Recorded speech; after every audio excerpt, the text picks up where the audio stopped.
بسم اللہ الرحمن الرحیم۔ السلام علیکم ورحمۃ اللہ وبرکاتہ۔ ناظرین، میں ہوں آپ کا ہوسٹ فروخ حبیب اور میں اپنی اور اپنی پوری ٹیم کی طرف سے آپ کو پروگرام ختم نبوت میں خوش آمدید کہتا ہوں۔ ناظرین، عقائد کی بنیاد پر اعمال صادر ہوا کرتے ہیں۔ اگر صحیح عقیدہ ہوگا تو اعمال بھی صحیح ظاہر ہوں گے، اور اگر غلط عقائد ہوں گے تو اعمال کا ظہور بھی غلط ہوگا۔ یہی وجہ ہے کہ عقائد کی اہمیت نہایت زیادہ ہے۔ انہی صحیح اسلامی عقائد میں سے ایک عقیدہ رسالت ہے، جس کی ایک کڑی عقیدہ ختم نبوت ہے۔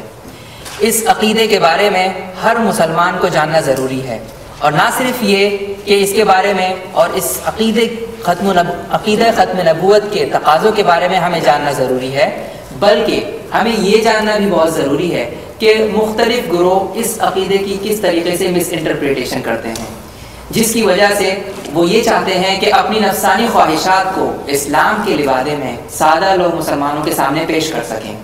اسی وجہ سے اسی عقیدے کی ترویج اور اشاعت کے لیے یہ پروگرام ترتیب دیا گیا ہے، جس کے اندر ہم اپنے گیسٹ اسپیکرز کو انوائٹ کریں گے اور ان سے انٹرویو کریں گے، تاکہ ہمارے ناظرین اس عقیدہ ختم نبوت کے بارے میں زیادہ سے زیادہ جان سکیں۔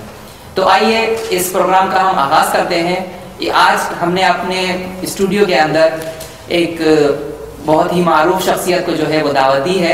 جناب اکبر احمد چودھری صاحب ہمارے درمیان موجود ہیں۔ السلام علیکم ورحمۃ اللہ وبرکاتہ۔ وعلیکم السلام جناب، بڑی خوشی ہوئی دوبارہ آپ سے مل کے۔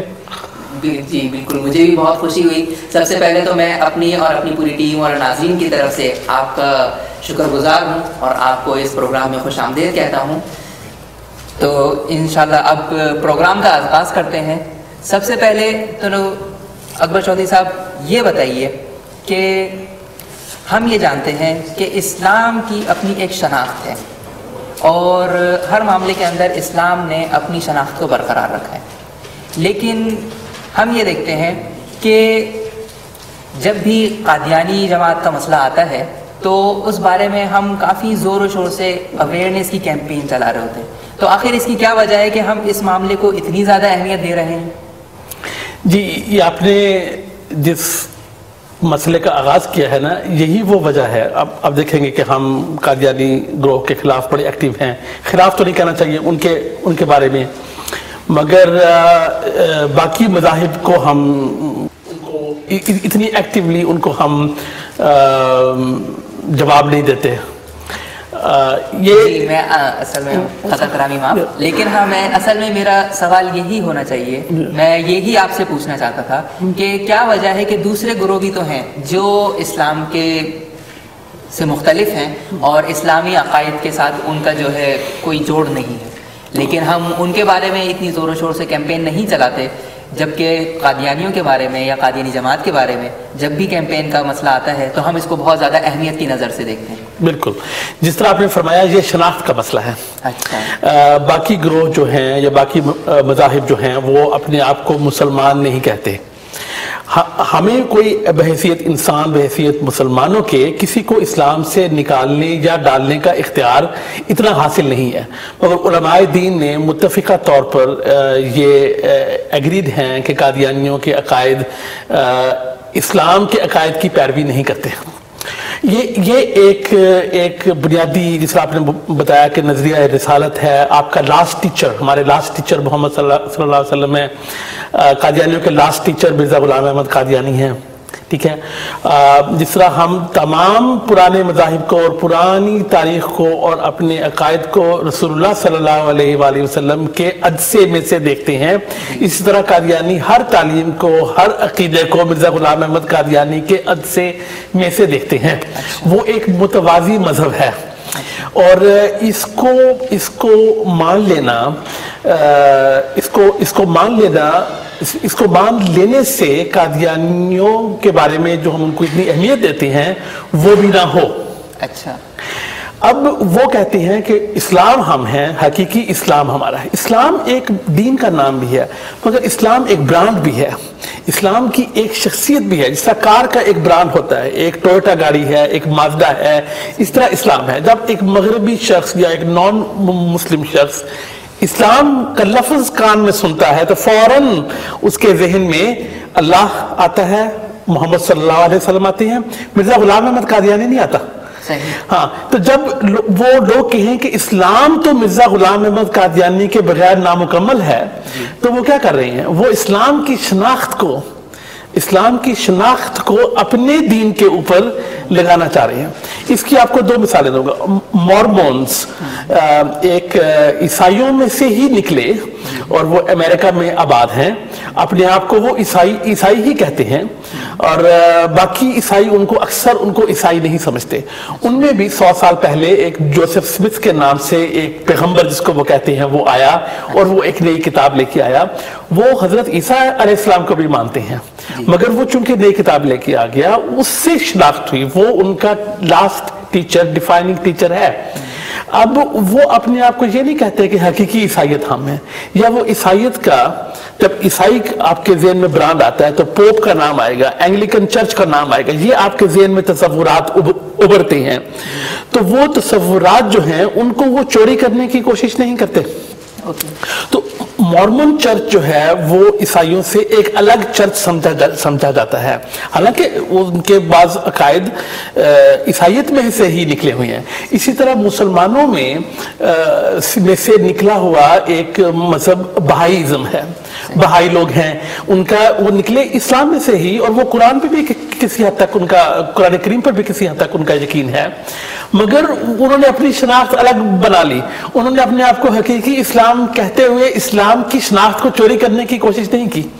تو ہماری ایکٹیویٹی، اب قادیانی آپس میں جب بات کرتے ہیں تو کہتے ہیں کہ ہمارے خلاف اتنی ایکٹیویٹی اس لیے ہے کہ ہم سچے ہیں، اور سچوں کے خلاف ایسی ایکٹیویٹی ہوتی ہے۔ بات سچ جھوٹ کی نہیں ہے، یہاں پہ بات شناخت کی ہے، قادیانی آج اپنا اسلام کی شناخت کو اپنی طرف منسوب کرنے یا کھینچنے سے باز رہیں یا نہ کریں، تو ہماری ایکٹیویٹی فوراً جو ہے وہ، جس طرح ہم بھائی کے خلاف جب وہ کوئی سوال کرتے ہیں ہم جواب دے دیتے ہیں، جس طرح عیسائی ہیں، یہودی ہیں، اس طرح ہمارے لیے قادیانی بھی ہوں گے۔ بے شک وہ اپنے اندر جو مرضی عقائد رکھیں وہ ان کا ذمہ ہے۔ تو یہ ایک شناخت کی جنگ ہے، یہی پاکستان میں جنگ ہوئی، یہی اب انگلستان میں ہو رہی ہے۔ اور مزیدار بات یہ ہے کہ علامہ سر محمد اقبال نے بڑی دور اندیشی سے اور بڑے دور رس سوچ رکھتے ہوئے 1935 کے 34 میں یہ فرمایا تھا کہ مسلمان الگ مذہب، قادیانی مسلمانوں سے الگ مذہب ہیں، متوازی مذہب ہیں، اور ان سے اچھے تو بہائی ہیں۔ اچھا، یہ آپ نے ویسے بہت اچھا ٹاپک اسٹارٹ کیا ہے، اور بہت سارے اچھے نکات کی طرف آپ نے ابھی اشارہ کیا ہے۔ انشاءاللہ مزید پروگرام کو آگے لیتے ہوئے چلتے ہوئے ہم ان نکات کی طرف بھی جائیں گے اور ان کو مزید ڈیپ میں جا کے ڈسکس کریں گے۔ لیکن اچھا، سب سے پہلے مجھے یہ بتائیے کہ انگلستان، جیسے آپ نے بتایا کہ انگلینڈ کی لیول پہ قادیانیوں کی وہ کیا ایکٹیویٹیز ہیں کہ جس میں انہوں نے اپنے آپ کو ایز اے مسلم جو ہے دوسروں کے سامنے اپنے آپ کو انٹروڈیوس کرایا ہو؟ مطلب وہ کیا ایکٹیویٹیز ہیں کہ جن کی وجہ سے انہوں نے اپنے آپ کو بطور مسلم انٹروڈیوس کرایا ہو؟ جی، اب آپ کے سوال کا جواب دینے سے پہلے میں وضاحت کرتا چلوں کہ قادیانی اکثر یہ کہتے ہیں کہ اقبال نے کہ اس فکرے سے مراد یہ تھی کہ بہائی جو کہ بہاءاللہ کو خدا بھی مانتے ہیں، وہ قادیانی جو کہ کم از کم توحید کے قائل ہیں ان سے اچھے ہیں۔ یہ بات نہیں ہے، انہوں نے شناخت کے حوالے سے بات کی تھی۔ انہوں نے کسی کو سچا جھوٹا کہنے یا کسی کو اوپر نیچے کہنے کی بات نہیں تھی۔ انہوں نے کہا تھا کہ اسلام کی شناخت کے مسئلے پر بہائی مسلمانوں سے اچھی ہیں، کہ انہوں نے جب دیکھا کہ ان کے عقائد بہت ہی مختلف ہیں تو انہوں نے اپنی شناخت بھی الگ کر لی۔ اب آپ کے سوال کی طرف آتا ہوں کہ آج کل پچھلے گزشتہ ایک سال سے برطانیہ میں قادیانیوں نے جو کیمپین شروع کی ہوئی ہیں وہ خالی تبلیغی سے ہٹ کے برطانیہ میں جو غیر مسلم ہیں، جو یہاں کے بورن ہیں، جو یہاں کے اوریجنل لوگ ہیں، اب تو اوریجنل بہت ساری قومیں یہاں پر آ کر آباد ہیں، مگر جو ہے ان کے نزدیک یہ تاثر دینا چاہتے ہیں کہ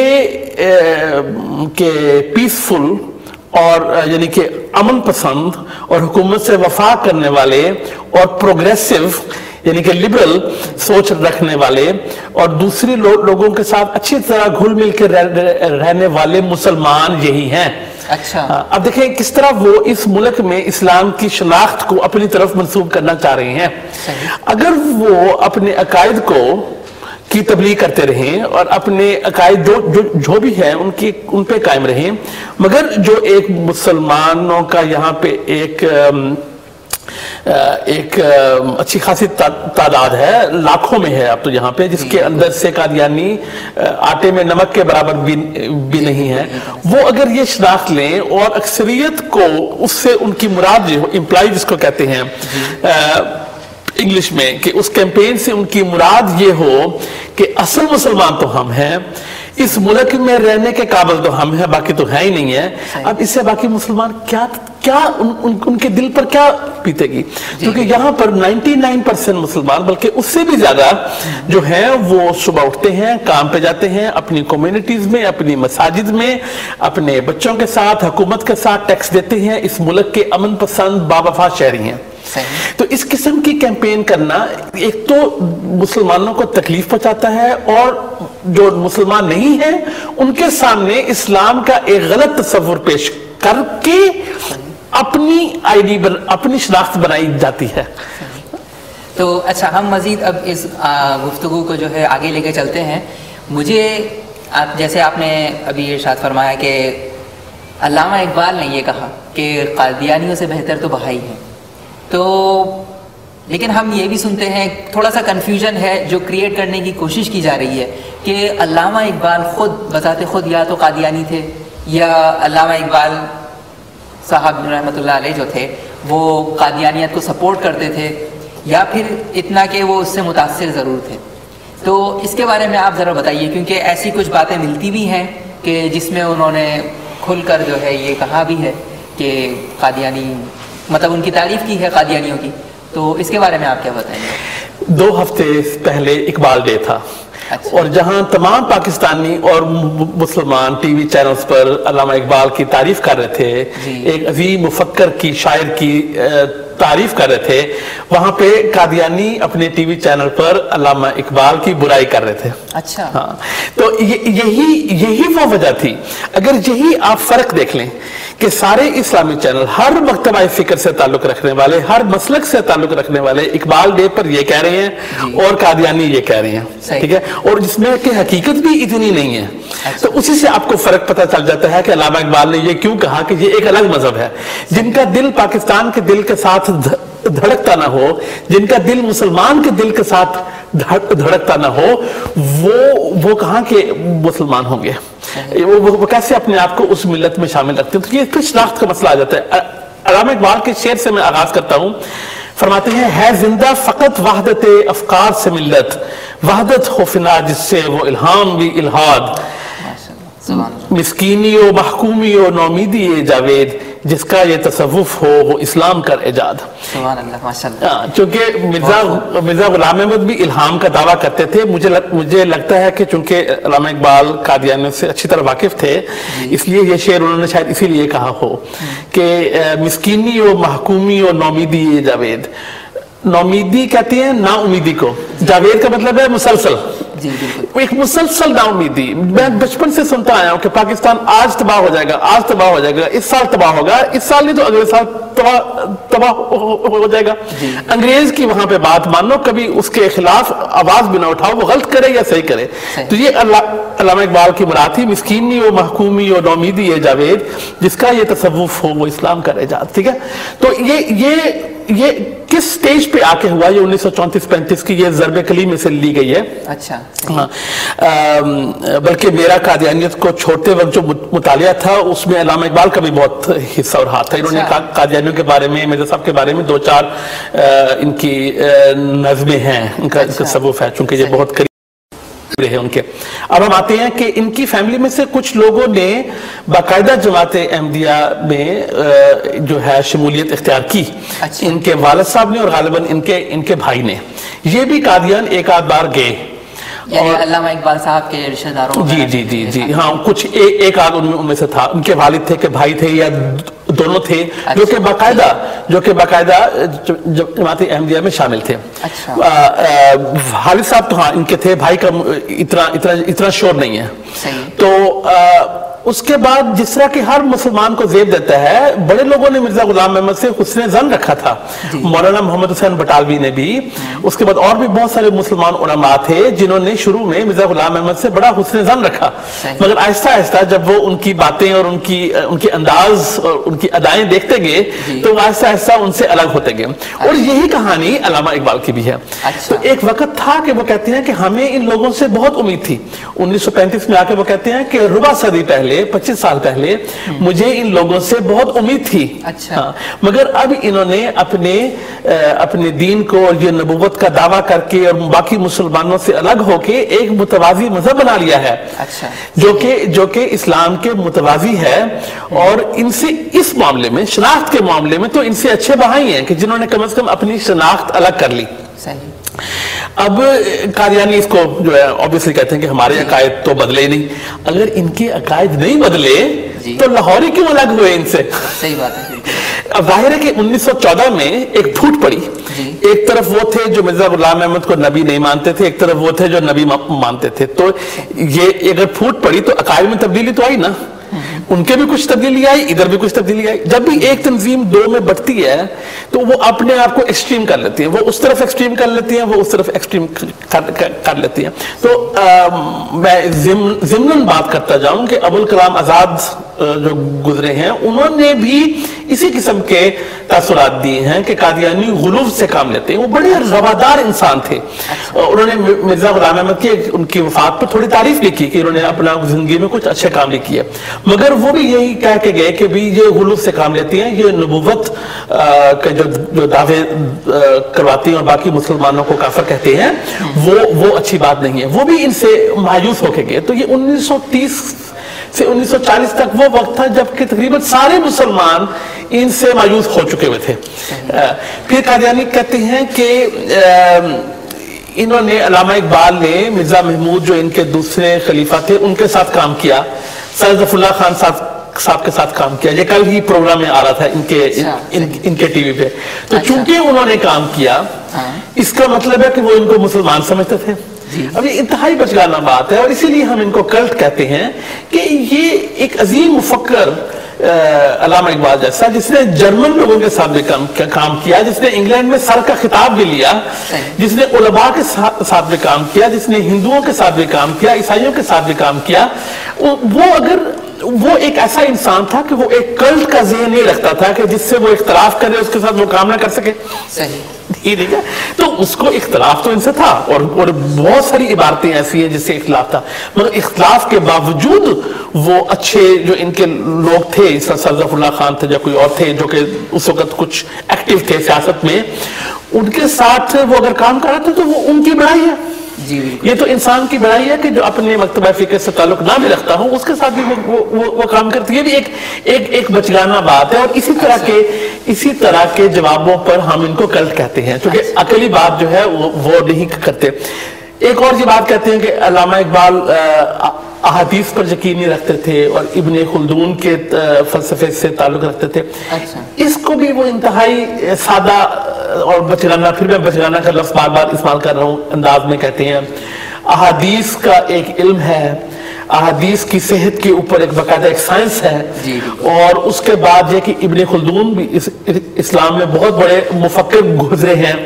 تو یہ ہمیں زیب نہیں دیتا کہ انہوں نے اپنا ایک فکر پیش کیا اور وہ کہتے ہیں کہ میں نہ محدث نہ فقیہ، میں تو اپنے فکر کے حوالے سے کہہ رہا ہوں کہ بعض احادیث کا مطلب جو ہے، جو چیزیں ہیں ابن خلدون کی طرح ان کو یوں لینا چاہیے یا یوں نہیں لینا چاہیے. تو یہ اس قسم کے اعتراضات کر کے، اور اقبال ڈے پہ میں سنتا رہا کہ کاش میں ایک لفظ سن لوں اچھا. سوائے اس کے کہ بہت اچھے شاعر تھے. اس کے علاوہ میں نے قادیانیوں کے ٹی وی چینل پر 2.5 گھنٹے اب ہو چکی ہیں، 2 ہفتے میں 2.5 گھنٹے کا پروگرام آ چکا ہے اقبال کے موضوع پر، اور ابھی تک اس کے علاوہ میں نے ایک اچھی بات نہیں سنی. اب بتائیں کہ یہ وحدت افکار، ملت کی وحدت افکار ہے کہ نہیں؟ تو اقبال جو کہہ کے گئے، آج قادیانی اس کے مستاق ہیں کہ ہے زندہ فقط وحدت افکار سے ملت، وحدت ہو فنا جس سے وہ الہام بھی الہاد. تو یہ خود اس کا یہ ثبوت بن رہے ہیں. جی. اچھا، جیسے آپ نے آئیڈینٹی تھیفٹ کی بات کی کہ یہاں ابھی سب سے بڑا مسئلہ جو درپیش ہے وہ یہی ہے کہ قادیانی جماعت جو ہے وہ مسلمانوں اور اسلام کی آئیڈینٹی کو یوز کرنا چاہ رہی ہے. میں یہ جاننا چاہتا ہوں کہ کہیں ایسا تو نہیں ہے کہ علامہ اقبال کے بارے میں بھی جو قادیانی جماعت نے دعوے کیے وہ اسی آئیڈینٹی تھیفٹ کا حصہ ہوں، کیونکہ آپ جانتے ہیں کہ علامہ اقبال کی جو شخصیت ہے وہ شاعر اسلام اور شاعر مشرق کے نام سے جو ہے وہ جانے جاتے ہیں، اور ان کے بارے میں ایک عرب عالم نے یہ بات کہی تھی کہ عرب شعراء کے کلام کے اندر قرآن کا اتنا اثر نہیں دکھتا جتنا کہ ایک اجمی یعنی علامہ اقبال کے کلام کے اندر قرآن کا اثر دکھتا ہے. تو کہیں ایسا تو نہیں کہ یہ بھی اسی سلسلے کی ایک کڑی ہو؟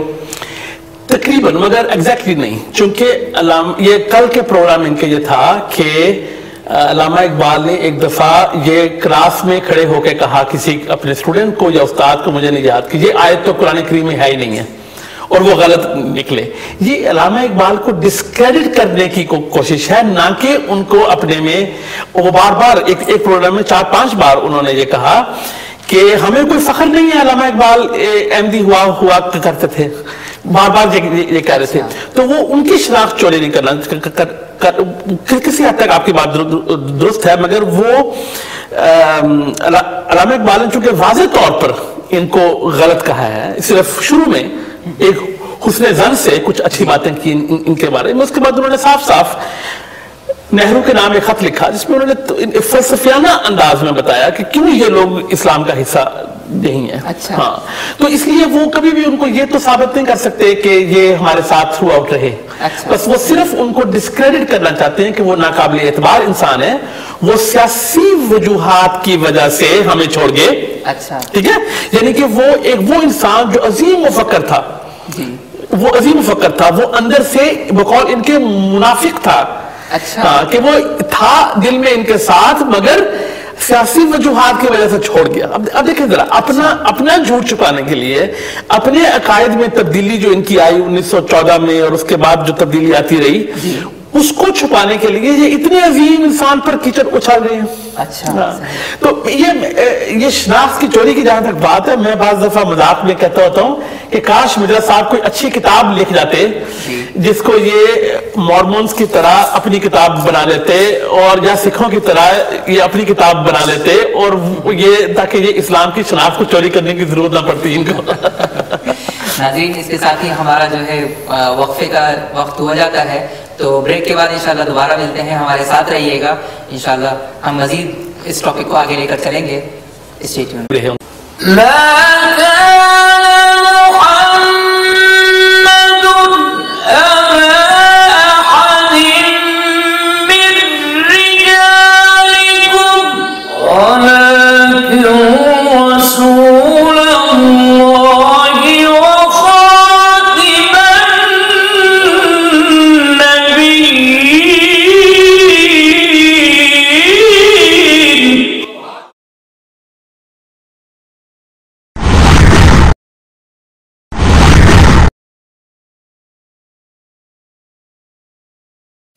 ویلکم بیک ناظرین، السلام علیکم ورحمۃ اللہ وبرکاتہ. آئیے اپنی گفتگو کو جاری رکھتے ہوئے مزید سوالات کرتے ہیں اکبر چودھری صاحب سے.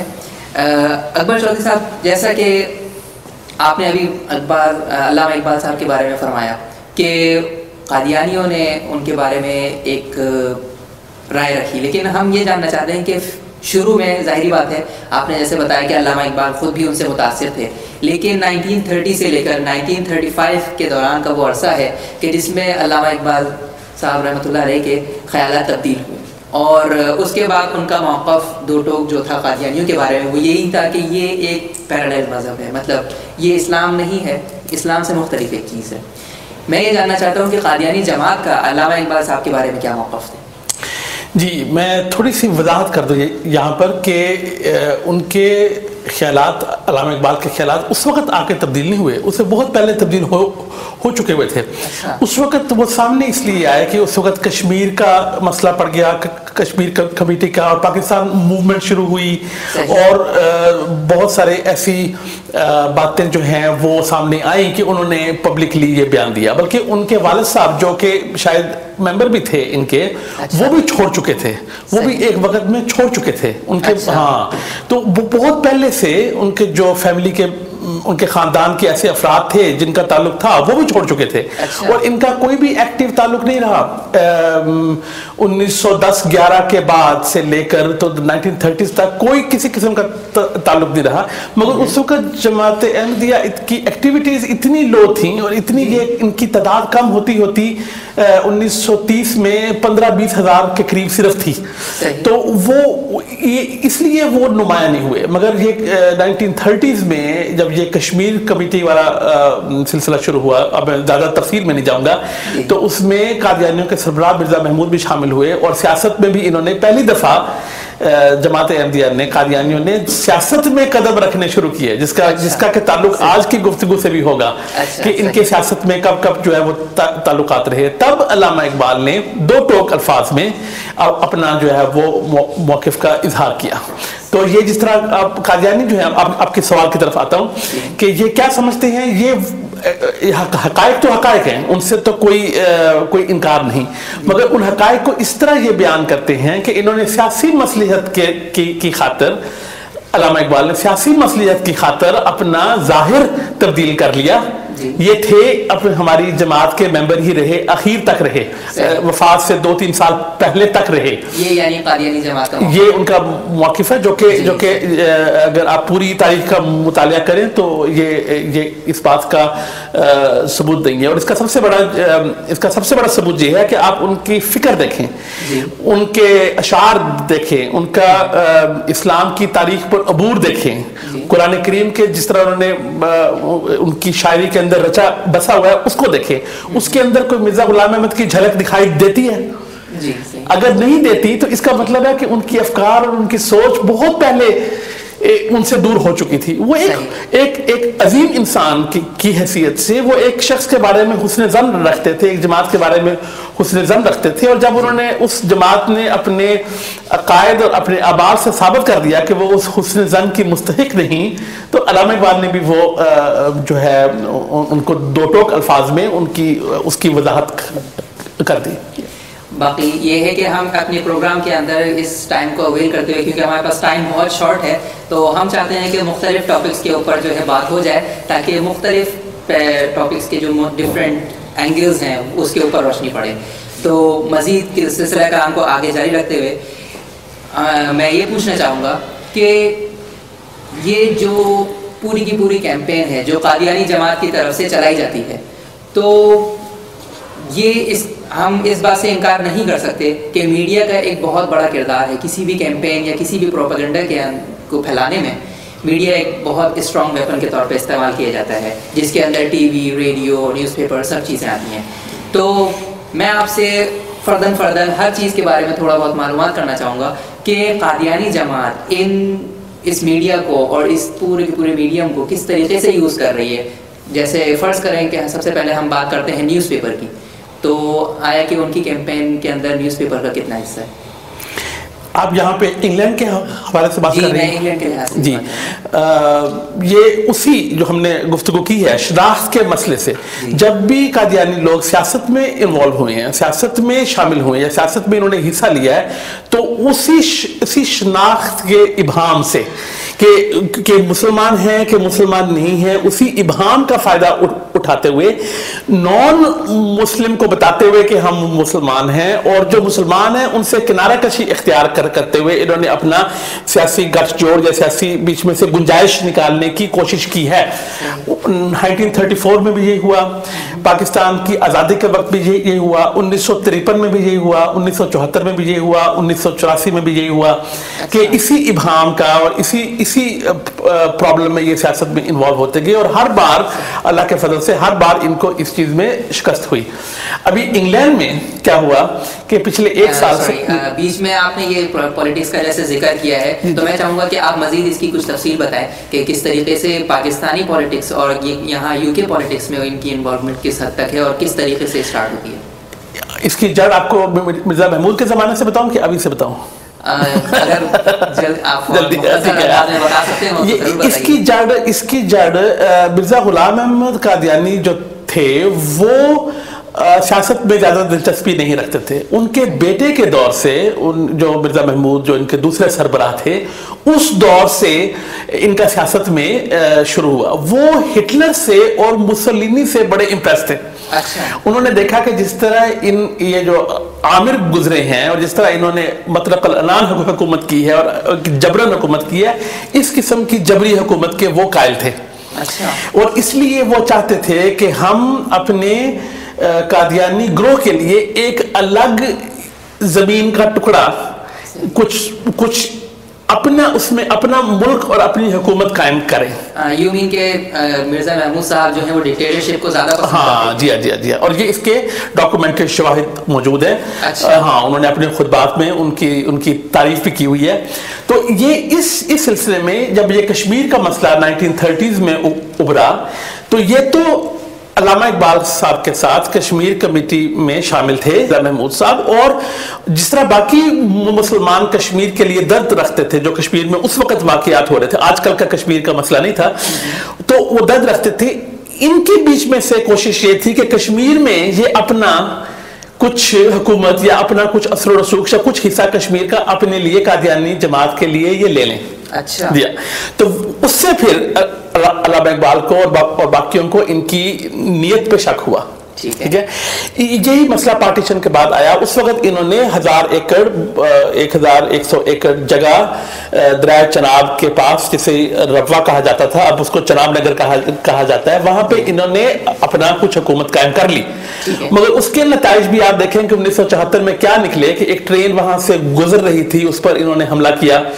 تو وہی اپنی حکومت جو یہ ڈکٹیٹرشپ بنانا چاہتے ہیں, یہ اس طرح سیاست میں اس طرح یہ سیاست کے اندر انوالو ہوتے ہیں. یہ وہی سوچ ہے کہ ہمارا ایک کنٹرول ہو, ہمارا ایک غلبہ ہو, اور بجائے اس کے کہ یہ ایک دینی مذہبی جماعت ہو, یہ اپنے آپ کو سیاسی جماعت سیاست میں آنا چاہتے ہیں. تو یہ ہے اس کا مختصر پس منظر. اب انگلینڈ میں کیا ہوا کہ پچھلے ایک سال سے انہوں نے یہاں پر ایک موقع ان کو دکھائی دیا. وہ بھی سوچ ان کی غلط ہے. 2 سال پہلے میں کینیڈا گیا تھا تو وہاں میری کسی قادیانی صاحب کے دوست سے گفتگو ہوئی, اور انہوں نے یہ کہا کہ بڑی اونچی سطح پر ان کے اندر یہ ایک نظریہ مضبوط ہو گیا ہے کہ اسلام کا برانڈ اب اتنا بدنام ہو چکا ہے. یہ 9/11 کے اور 7/7 کے واقعات کے بعد اسلام کا نام اور اس کی ساکھ اور اس کی شناخت اتنی بدنام ہو چکی ہے کہ آئندہ 50-100 سال میں دوبارہ یہ نام, اچھا نام, مغربی دنیا کے سامنے تصور نہیں کیا جائے گا. اس کا فائدہ ہم اٹھائیں اور ہم امن پسند اور ہم وفاداری کا لیبل اپنے ماتھے پر چسپاں کر کے, تو وہ یعنی کہ اسلام کے برانڈ کو ایک جو اس کا ہے استعمال کرتے ہوئے پھر وہی سوچ ہے کہ مغربی حکومتوں میں اور عرب میں بھی کسی حد تک, ابھی میں وہاں پہ بھی جاؤں گا, یہ اپنا ایک الگ گنجائش بنائیں. اس کے لیے انہوں نے یکدم امریکہ میں فاکس نیوز پہ اپنا بیان دینے شروع کیے. پھر انہوں نے الگ سے نیو یارک میں بسوں پر اشتہار دینے شروع کیے. انگلینڈ میں, لندن شہر میں, ہانسلو میں اور کیمبرج میں اور باقی بہت سارے شہروں میں انہوں نے کافی پیسہ خرچ کر کے جو ہے اس کی بات پھر بھی ہوگی انشاءاللہ. یہ لائلٹی, پیس, فریڈم والی بات کی. فریڈم ان کا یہ ہے کہ یہ اسلام ان کو کہ کلٹ کہتے ہیں, اپنے اندر جو ان کے لوگ ہیں اتنے بند رکھتے ہیں, اتنے محبوس رکھتے ہیں ان کو کہ آزادی کی رمق بھی نہیں ہے. اور جہاں تک وفاداری کا تعلق ہے, ہم ثابت کر سکتے ہیں کہ کسی بھی حکومت سے انہوں نے وفاداری زبان سے تو کی ہے, دل سے کبھی نہیں کی. اور جہاں تک امن پسندی کا تعلق ہے, امن پسند ہم سب ہیں. جی بالکل ٹھیک ہے. سارے انسان سارے مسلمان امن پسند ہیں. اگر کسی ملک میں اگر کسی جگہ کوئی دوسری حکومت آ کے یا کوئی فوج آ کے حملہ کرتی ہے دفاع کرتی ہے وہ مسئلہ اور ہے. فلسطین کا مسئلہ الگ ہے, عراق کا الگ ہے, افغانستان کا الگ ہے. مسلمان بحیثیت مسلمان ہمیشہ امن پسند ہوئے ہیں. تو اس طرح انہوں نے یہ گنجائش بنانے کی کوشش کی. ادھر سے یہ بھی خطرہ تھا اسرائیل کو کہ فلسطین میں حکومت بننے والی ہے. 2 سال نہیں تو 3 سال نہیں تو 5 سال تک کچھ نہ کچھ وہاں پہ ان کو اتنا دباؤ ہے امریکہ کی طرف سے اور باقی کسی نہ کسی صورت میں فلسطینیوں کی کچھ حکومت وہاں پہ بن جائے گی. تو اس لیے انہوں نے اپنے عربی پروگرام میں بھی بے تحاشا انویسٹمنٹ کی ہے. اس وقت ان کا عرب کا جو سینٹر ہے پورے عرب کا وہ اسرائیل میں ہے اور بے تحاشا انویسٹمنٹ کی ہے انہوں نے اپنے عربک چینل سے وایا سیٹلائٹ جو ان کا جاتا ہے اس میں انویسٹمنٹ کی ہے. اور اس کے جو پروگرام کا انداز بڑا سیاسی ہے. باقی ان کے پروگرام اتنے سیاسی نہیں ہیں پر عربک میں جو پروگرام ان کے آتے ہیں وہ مکمل طور پر سیاسی پروگرام ہے. تو یہ ایک گنجائش پیدا ہو رہی ہے. تو اب آپ دیکھتے ہیں کہ ویسٹرن میڈیا ایک یہ ویسٹ میں کیمپین کرتے ہیں, ویسٹرن میڈیا سپورٹ کرتا ہے, یہ اپنے آپ کو اچھے مسلمان کا لقب دینا چاہتے ہیں اور ساتھ یہ کہ اپنے عربک چینل کو یہ بے تحاشا اس میں یہ انویسٹمنٹ کر رہے ہیں. حالانکہ عرب جو لوگ ہیں وہ قادیانی نہ ہونے کے برابر ہیں, یعنی کہ چند 100 سے زیادہ ان کی تعداد نہیں ہے پورے عرب دنیا میں. ہاں کیونکہ عربی جو انسان جانتا ہو, جس طرح وہ فلو کا ٹیکا نہیں لگواتے تو پھر فلو نہیں ہوتا, جو عربی جانتا ہو وہ قادیانی نہیں ہوتا. ٹھیک ہے, کیونکہ یہ عربی کے الفاظ کا کھیل ہوتا ہے. جی ویسے گفتگو کا جو دائرہ کار ہے وہ کافی وسیع ہو گیا ہے, لیکن ہمارے پاس چونکہ ٹائم بہت کم ہے تو میں آپ سے صرف یہ پوچھنا چاہوں گا کہ یو کے لیول کے اوپر صرف یو کے اندر یہ میڈیا کو کس طریقے سے استعمال کیا گیا. تو اس پس منظر سے کہ یہ خالی یو کے میں نہیں ہوا, یہ ایگزیکٹلی یہ بسیں اخبار وغیرہ کی کاروائی امریکہ میں بھی ہوئی ہے. ہاں تو یہ اس حوالے سے یہاں پہ انہوں نے اس سال مارچ میں ٹوٹنگ اسلامک سینٹر میں ایک ختم نبوت والوں کی طرف سے ایک مذاکرہ ہوا جس مسلمانوں کی طرف سے. جی ہاں ختم نبوت کی تنظیمیں جو ہیں یہاں پہ اور مسلمان, اور ٹوٹنگ اسلامک سینٹر کافی بڑا اور وسیع ہے. وہاں پر یہ ہوا جس کی کہ خفیہ طور پر انہوں نے ویڈیو ٹیپ بنا لی اور بنا کے وہاں پہ ہمارے بعض تقاریر ہوئی, بعض باتیں ہوئی, لوگوں کو تنبیہ کی گئی کہ قادیانیوں کے ساتھ قادیانیوں سے محتاط رہو اور یہ جو اپنا کیمپین کر رہے ہیں اور یہ جو کیمپین انہوں نے شروع کی ہوئی ہے اس سے محتاط رہو. اس کو انہوں نے ثبوت بنا کر پولیس میں ایک کمپلینٹ کر دی کہ یہ قانون کی خلاف ورزی ہے. اور قانون کے بارے میں بھی بات ہوگی کہ قانون وہ جو 2006 میں جہاں پر قائم ہوا جس سے کہ مذہبی نفرت پھیلانے کے خلاف وہ قانون, مذہبی اور نسلی نفرت پھیلانے کے خلاف وہ قانون تھا. اس میں انہوں نے کمپلینٹ کر دی. اب یہ نہیں میں جانتا کہ کب وہ کمپلینٹ ہوئی, مگر اگست کے مہینے میں آ کر جو ہے اس نے اخبار والوں کو بھی یہ خبر لیک ہو گئی, پتہ چل گیا. اور اخبار وہاں کا لوکل اخبار ومبلڈن گارڈین, وینزورتھ گارڈین وغیرہ اخبار ہے یہاں پر, بڑا مشہور اخبار ہے, بڑا مین سٹریم اخبار ہے. ان کو یہ خبر ہو گئی کہ یہ پولیس کی تحقیقات چل رہی ہیں. اچھا, مطلب انویسٹیگیشن چل رہی تھی کے دوران میڈیا کو یہ خبر. جی مگر اب چونکہ میڈیا والوں نے خود مجھے بتایا کہ یہ اتنی کال کرتے ہیں, اتنی فیکس کرتے ہیں, اتنا ہمیں تنگ کرتے ہیں کہ یہ خبر لگاؤ, یہ خبر لگاؤ, یہ خبر لگاؤ. میڈیا نے بھی مبالغہ آرائی کرتے ہوئے سنسنی خیز انداز میں, جس طرح کی ان کی عادت ہے, اس انداز میں وہ خبریں دیں کہ جی یہ پیمفلیٹ یہاں پہ تقسیم کر رہے ہیں, یہ بوائیکاٹ کر رہے ہیں وغیرہ وغیرہ. یعنی میڈیا کو بھی اس معاملے میں پش کیا گیا یہاں تک کہ انہوں نے کہا کہ ملٹن یہاں پہ بینٹل سینٹر ایک جگہ ہے مرٹن میں, وہاں پر تو ایک قادیانی لڑکی نے خود دیکھا ایک پیمفلیٹ جس پہ لکھا ہوا تھا کہ قادیانی کو مارو, جان سے مار دو, مرڈر کرو اور جنت میں جاؤ. اور یہ بھی انہوں نے کہا کہ یہ ختم نبوت تنظیموں کے علماء کی طرف سے یہ پیمفلیٹ بھی آیا ہے. وہ پیمفلیٹ کا نہ کوئی وجود ہے, نہ کسی نے دیکھا ہے, نہ وہ کسی تنظیم کی طرف سے آیا, کوئی بھی یہاں پہ ایسی تنظیم نہیں ہے. اس واقعے کا حقیقت سے کوئی تعلق نہیں ہے. مگر چونکہ میڈیا نے اچھالا اور جس طرح انہوں نے پیش کیا, اور چونکہ ہمیں علم بھی نہیں تھا کہ وہ پیش ہونے والا ہے, اس کو اٹھایا گیا, اس کو اچھالا گیا, اور اچھالا بھی گیا اکتوبر کی 15 تاریخ کے قریب. جبکہ اکتوبر کی 20 تاریخ کو پارلیمنٹ میں ایک پہلے سے مئی کے مہینے سے ایک ڈیبیٹ جو تھی اس کا وقت رکھا گیا تھا، جس پہ کہ لاہور میں جو احمدی عبادت گاہوں کے ساتھ واقعات پیش آئے جن پہ ہمیں بہت افسوس ہے، ان کے بارے میں ڈیبیٹ کا وقت رکھا گیا تھا. مگر اب اس کو اتفاق کہہ لیں آپ، یا اس کو آپ ایک سوچی سمجھی انفارمیشن کیمپین کہہ لیں، یہ اب انسان کی اپنی سوچ ہے کہ 2-4 دن پہلے وہ اخبار آیا اور پھر ممبر آف پارلیمنٹ جو ہے اس نے وہ سارے کا سارا اخبار میں، جس میں سچ جھوٹ سنسنی سب کچھ شامل تھا، اس کو وہ پارلیمنٹ میں پڑھ دیا. اب جو ممبر آف پارلیمنٹ میں پڑھتا ہے اس پر کوئی کسی قانون کے کسی کورٹ میں اس کی پوچھ گچھ نہیں ہو سکتی. وہ اسے ایک پریویلیج سپیچ کہتے ہیں، پروٹیکٹڈ سپیچ کہتے ہیں. تو وہ تو ریکارڈ میں آ گیا کہ یہ، اور وہ اخبار میں بیچ میں انہوں نے ایک فقرہ لکھ دیا کہ اخباروں میں سب کچھ جو آتا ہے وہ سچ نہیں ہوتا.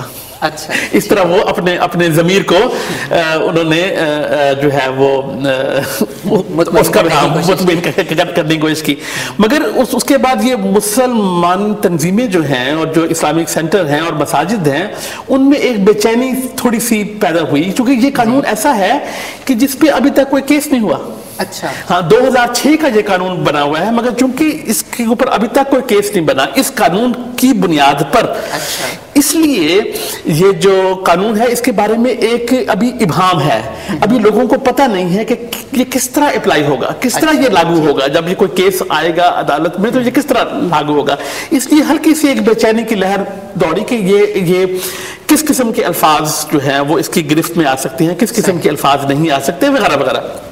مگر اللہ کا احسان یہ ہوا کہ پولیس نے مکمل تحقیقات کی، اور تحقیقات کرنے کے بعد جو ہے انہوں نے کہا کہ جی ہم اس کے ہم چارجز نہیں لگائیں گے. کسی قانون کی خلاف ورزی نہیں ہوئی. سی پی ایس کا یہ ہاں ان کے ایگزیکٹ الفاظ یہ ہیں کہ ہو سکتا ہے بعض ناپسندیدہ الفاظ استعمال کیے گئے ہوں، مگر کسی برطانوی قانون کی خلاف ورزی نہیں ہوئی. یعنی کہ جس کمپلینٹ کی بنیاد پر یہ تمام کیمپین چلائی گئی تو وہ بیس ہی ریموو کر دی. جی مطلب وہ کوئی چیز ہی نہیں. بالکل. اور کیمپین بھی اس طرح کہ اس رپورٹ میں سے لوکل اخبار میں، پھر لوکل اخبار کا حوالہ فیکس کر کے یا بھیج کے نیشنل اخبار میں، پھر نیشنل اخبار کا حوالہ دے کے تو انٹرنیشنل میڈیا میں بی بی سی پر، الجزیرہ پر، وائس آف امریکہ پر، ٹھیک ہے، ڈیفرنٹ کیا. تو اس طرح ایک آپ دیکھ رہے ہیں کہ طے بات ہے اس کا ایک حوالہ بنا کر، اور جب وہ جسے کہتے ہیں نا انگلش میں ہاں ایک ہاؤس آف کارڈز ہوتا ہے، وہ پتوں سے بنایا ہوا گھر، ٹھیک ہے نا، اس کی طرح یہ سارا. جب پولیس نے کہا کہ کوئی قانون کی خلاف ورزی نہیں ہوئی تو وہ پورے کا پورا گھر ان کا جو ہے بنایا ہوا وہ نیچے گر گیا. اور جس طرح اردو میں یا پنجابی میں کہتے ہیں کھسیانی بلی کھمبا نوچے، اسی دن ان کا بیان آ گیا کہ ہم اس کو اب ہم جوڈیشل ریویو کے لیے لے کر جائیں گے. لے کے جانے کا امکان ہے یا ہمارا ارادہ ہے کہ ہم لے کے جائیں. اس میں انہوں نے تھوڑی سی گنجائش چھوڑ دی کہ شاید ہم نہ لے کر جائیں، مگر ان کا خبر سے بھی ایک اسکیپ ہول رکھا گیا. ہاں ٹھیک ہے. تو وہ جوڈیشل ریویو کیا ہوتا ہے، میں اپنے ناظرین کو یہ بتا دوں کہ جوڈیشل ریویو ہوتا ہے کہ آپ کو کسی بھی وکیل استغاثہ یا حکومت کے وکیل یا کسی بھی پروسیکیوشن سے جب آپ کو کوئی کسی بھی ایڈمنسٹریشن جو ہے، جو حکومت کی ایڈمنسٹریشن ہے، اس کے فیصلے سے اختلاف ہو تو آپ عدالت میں جا کے کہتے ہیں کہ انہوں نے جو فیصلہ کیا کہ ہم اس میں کوئی خلاف ورزی نہیں ہوئی، اس لیے یہ کیس کورٹ ہی نہیں جائے گا. چونکہ اس کا امکان ہے کہ جس شخص نے یہ فیصلہ کیا اس کو قانون کا علم نہیں تھا یا اس کے اندر کوئی تعصب تھا، اس لیے حکومت نے یہ اجازت دی ہوئی ہے کہ آپ اس فیصلے کو عدالت کے سامنے پیش کریں کہ دیکھیں یہ شواہد موجود تھے، یہ ایویڈنس تھا، اور اس کی بیس پر یہ قانون کی خلاف ورزی کا امکان ہے، کیونکہ فیصلہ تو عدالت ہی کرتی ہے بالخیر، ٹھیک ہے، کہ خلاف ورزی کا امکان ہے. تو چونکہ یہ سی پی ایس نے کہہ دیا کہ کوئی خلاف ورزی کا امکان بھی نہیں ہے، جی کوئی ایسا ایویڈنس نہیں ہے، چونکہ یہ عدالت میں جائے گا نہیں، تو اب وہ جوڈیشل ریویو کرنا چاہ رہے ہیں. مگر بات یہ کہ اگر جوڈیشل ریویو ہو گیا تو یہ قانون پہلے ہی برطانوی لوگوں کو پسند نہیں ہے. یہ جو ہے نا، چونکہ برطانیہ میں آزادی بیان ہے، فریڈم آف اسپیچ ہے، فریڈم آف ایکسپریشن ہے، اور یہ ان کی 1000 سال سے چلتی آ رہی ہے. تو اس لیے یہ قانون اتنا پسند نہیں کیا گیا تھا. اس قانون کے خلاف مصنفین مفسرین نے، اداکاروں نے، مزاحیہ لوگوں نے، لکھنے والوں نے کہا تھا کہ کسی کے عقائد کا مذاق اڑانا یا تمسخر کرنا یا غلط کہنا تو ہماری آزادی ہے، ہمارا یہ حق ہے کہ ہم کہیں، تو ایسے قوانین نہ بناؤ. تو اگر یہ ریویو کے لیے گیا اور چونکہ پہلے کوئی کیس نہیں ہوا اس لا کے اوپر، اس ایکٹ کے اوپر، ٹھیک ہے، تو اس لیے بہت ساری اور پارٹیز اس میں انٹرسٹ لیں گی. بہت ساری پارٹیز جو شروع سے اس قانون کے خلاف ہیں ان کا بھی انٹرسٹ آئے گا، چونکہ جو پہلا کیس بنا اس قانون کے تحت وہ آئندہ کے لیے ایک اسے پریسیڈنٹ کہتے ہیں، ایک جو سابقہ جو کیس ہوتا ہے وہ ایک بن جاتا ہے. تو یہ ہے اس کا مختصر جو واقعہ ہوا. صحیح. اچھا، لیکن آپ جیسا کہ فرما رہے تھے کہ اس کے اندر ٹی وی کا بھی کوئی کردار رہا اور اسی طریقے سے کچھ نہ کچھ نیوز پیپر، کیا ریڈیو کا بھی ایسا کوئی کردار رہا؟ جی ریڈیو فیتھ شو پر ایک BBC پر ریڈیو پروگرام ہوا اور انہوں نے ریڈیو والوں کو اپنی عبادت گاہ جو ہے یہاں ان کی ماڈرن میں وہاں پہ بلوایا. اچھا. اور وہ وہیں سے براڈ کاسٹ ہو رہا تھا.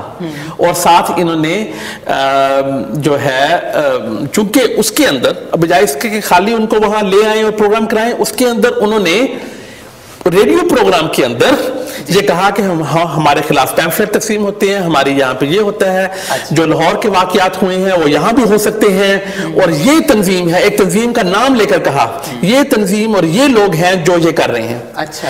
اب چونکہ یہاں کا میڈیا قانون کا تو پابند ہے کسی حد تک، وہ سنسنی خیز تو یہ سب ہوتے ہیں، ٹھیک ہے، سنسنی خیز خبریں لگانے والے، ٹھیک ہے، مگر چونکہ وہ قانون کا پابند تھا انہوں نے پھر اس تنظیم سے رابطہ قائم کیا یہ ختم نبوت اکیڈمی کے ساتھ کہ بھی آپ بتائیں کہ آپ پر یہ الزام لگ رہا ہے. تو وہ کیا کہتے ہیں، آ بیل مجھے مار والی مثال، کہ اگر وہ خالی ان کو اپنی جگہ پر بلواتے ان سے بات کرتے تو اور کوئی بیچ میں انوالو نہ ہوتا. پر ایسے ہی لوگوں پر الزام لگانے کی وجہ سے کیا ہوا کہ اب انہوں نے انصاف کے تقاضے پر ہمیں بھی فون کیا کہ آپ اپنا بھی سائڈ بتائیے. تو جب ہم نے کہا کہ یہ تو ایک کیمپین کا حصہ ہے، ہم تو صرف ان کی جو کیمپین ہے ہر گھر میں جب یہ لیفلیٹ پھینک رہے ہیں، ہر گھر میں یہ پیغام دے رہے ہیں، تو مسلمان تو ہمارے پاس آتے ہیں، اپنی مسجد میں جاتے ہیں کہ یہ کون لوگ ہیں، یہ کیا کر رہے ہیں، یہ کس امن کی طرف ہمیں بلوا رہے ہیں، ہم تو پہلے ہی بڑے امن پسند ہیں. تو جب یہ بات ہوتی ہے تو ان کے لوکل امام جو ہیں وہ پھر ختم نبوت کی جو تنظیمیں ہیں ان کو کال کرتے ہیں، کہتے ہیں کہ ہمیں بتاؤ یہ کیا چکر ہو رہا ہے. تو اس لیے ہمیں آ کے بتانا پڑتا ہے. جب یہ بات وہ ریڈیو کے پروگرام پر کی ہم نے، تو اس کے بعد سے پھر وہ دوبارہ آگے سلسلہ نہیں چلا. اسی طرح ٹی وی پر بھی تقریباً 4-5 ٹی وی اسٹیشنز کی طرف سے فون آئے اور انہوں نے بھی یہ بات سن کر انہوں نے کہا کہ جی ہم نے اپنا یا تو پروگرام کینسل کر دیا ہے یا ہم نے اس کو پوسٹ پون کر دیا ہے. ابھی بھی 2 ٹی وی اسٹیشن کے ساتھ یہ جو منگل اور بدھ آ رہی ہے اپوائنٹمنٹ ہے. تو اب دیکھیں کہ وہ یہ جو فیصلہ کیا ہے CPS نے اس کے اندر وہ پروگرام کرنا چاہیں گے کہ نہیں. اگر وہ کرنا چاہتے ہیں تو بسم اللہ ہماری طرف سے وہ آئیں.